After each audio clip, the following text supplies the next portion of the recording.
और एक बार प्रभु यीशु मसीह के महान नाम से आप सब लोगों को धन्यवाद। परमेश्वर की शांति और परमेश्वर की आशीष आप सब लोगों के जीवन में निरंतर बना रहे। आज का आप लोगों के लिए उत्साहित करने वाला वचन जो यशायाह नबी की पत्री उसके 53वें अध्याय के 7वें वाक्य में लिखा हुआ है। यशायाह नबी की पत्री उसके 53 अध्याय उसके 7वें वाक्य में लिखा हुआ है। ये भविष्यवाणी यीशु मसीह के बारे में लिखा हुआ है। यशायाह नबी उसके 53 अध्याय उसके 7वें वाक्य में, वह सताया गया तो भी वह सहता रहा और अपना मुंह न खोला।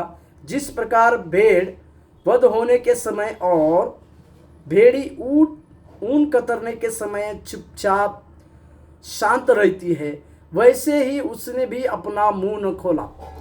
प्यारो, ये 53वां अध्याय यीशु मसीह के दुख भरी बातों को, जो यीशु मसीह ने अपने जीवन में जिस प्रकार से वो दुख भरी बातों को झेला, इसके विषय में ये 53वां अध्याय को हम देखते। और हर एक विश्वासी के जीवन में इस यशायाह का 53वां अध्याय को पढ़ने के लिए कई प्रकार के बाइबल कॉलेज में कहा जाता है, क्योंकि यीशु मसीह ने जो दुख झेला या यीशु मसीह ने जो दुख सहा उसका विवरण यहाँ पर यशायाह करता है।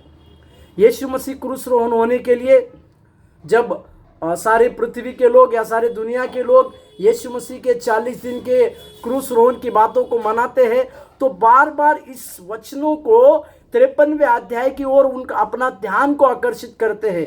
इसके बारे में हम समझने पाए, सबसे पहले यीशु मसीह हम लोगों के लिए, हमारे पापों के लिए, अपराधों के लिए सताए गए, इस बातों को हम समझने की आवश्यकता है। परंतु सताने के बावजूद भी यीशु मसीह ने मुंह न खोला बोलकर लिखता है। और